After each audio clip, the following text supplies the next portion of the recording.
Here's the reading of pages 597 to 601. Europe's calamitous 14th century. As the 14th century dawned, medieval Europe seemed ready to thrive. The 1200s had been good years for agriculture. There was plenty of food to support more people. There were more towns and cities in which to live, work, and do business.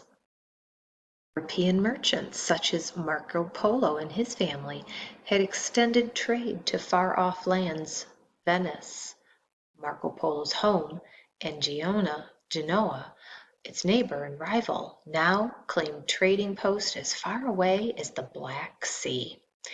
In some parts of Europe, strong monarchs had taken charge, bringing order and even some safety to once unruly realms. Across the continent, the Christian Church provided a common bond of faith. It also inspired great works of arts, such as the magnificent Cathedral of Notre Dame and that rose in Paris. When Marco Polo returned to Venice in 1295, he had a right to be optimistic about the future. Instead, Europe was on the verge of what some historians have dubbed the calamitous 14th century. It began with famine. For 3 years, starting in 1315, crops failed all over Europe, and in many towns, about 1/10 of the population perished or died. Then came a century of war between England and France. Then a terrible plague struck. Death stalked the continent, felling rich and poor alike. As the Middle Ages drew to a close, it seemed to many as though the world itself might be ending. The 100 Years' War. By 1337, 2 decades of famine had taken their toll on England and France. Now war broke out between the 2 European monarchies. The deadly conflict would continue on and off until 1453. Though it lasted more than a century, we now call this conflict the 100 Years' War. This Anglo-French war was a fight over land and honor. Since Norman times, the English had held provinces in France. The French king wanted control of that territory.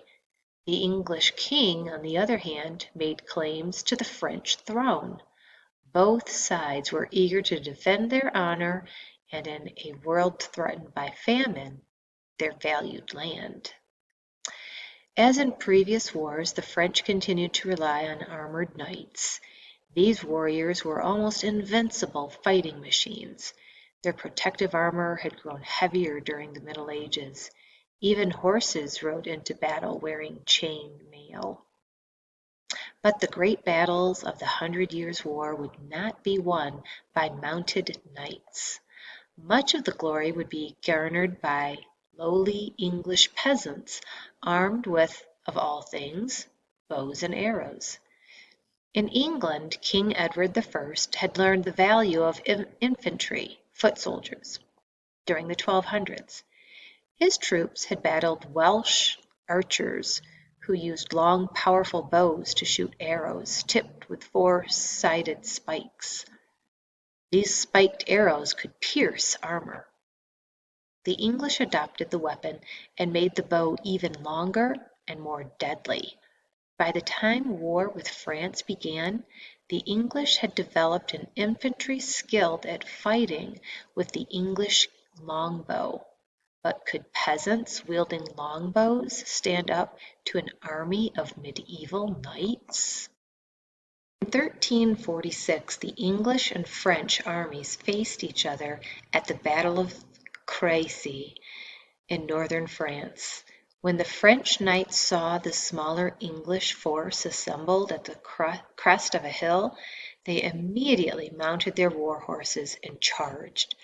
The English expected just such an attack. In the middle of the English line, dismounted knights and men wielding pikes awaited the French onslaught. On the flanks, wearing caps and sleeveless leather jackets, stood peasant archers with their 6-foot longbows. As French knights pounded up the hill, the English bowmen rained arrows on them, by some estimates as many as 48,000 per minute. From 100 yards and more, the slim English arrowheads wounded knights and killed horses. From closer range, they punched right through the knight's armor. The few horsemen who pounded through the English lines were quickly dispatched by the foot soldiers of King Edward III, but the French kept coming. In charge after charge, some 15 or 16 in all, the knights valiantly attacked. Each charge ended in disastrous defeat. When the French army fled from the field, the exhausted archers dropped their weapons and slept where they had fought. After Crécy, more victories followed for the English. In 1356, led by Edward III's son, the Black Prince, the English captured the French king at Poitiers. Then they moved on to Paris. But the French did not lose hope. So Edward the Black Prince, the eldest son of King Edward III, also named Edward, fought against the French at Crécy, Orleans, and Poitiers. He was one of England's finest commanders. The French dubbed him the Black Prince when they saw his black armor. The Black Prince was feared by the French for his battle prowess and admired by the English for his valor and chivalry. He became ruler of Aquitaine and for a while established a splendid court at Bordeaux in France. He died a year before his father. The Black Prince's son, Richard, succeeded Edward III as King of England. Joan leads and France triumphs. Some 90 years into the on-again, off-again 100 Years' War, a French peasant girl named Joan of Arc set out to save her land.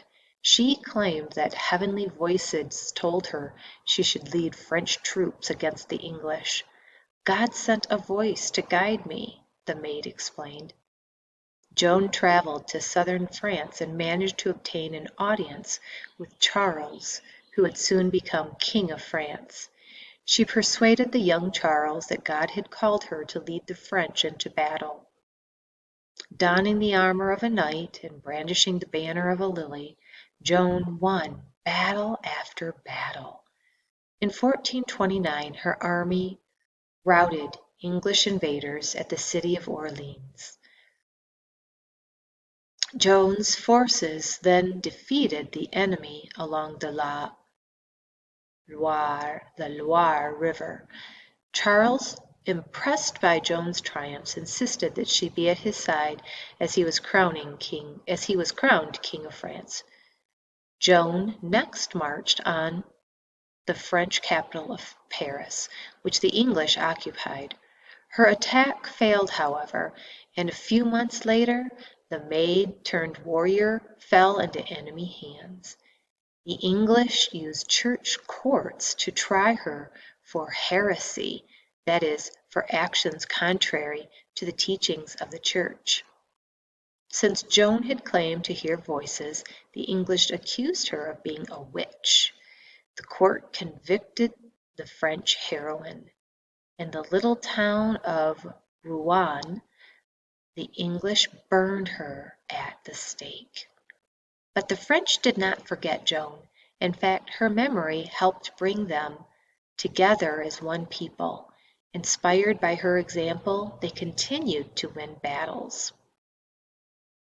As the fighting dragged on, both sides grew weary of a war that had lasted much longer than anyone could have imagined. Fortunes had been wasted, and many lives lost in the conflict. By 1453, most of the fighting had ended.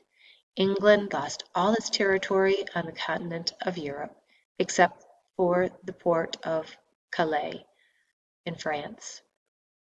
The 100 Years' War was finally over. But in the meantime, another disaster had struck. A deadly plague was ravaging Europe. That's the end of the reading of pages 597 to 601.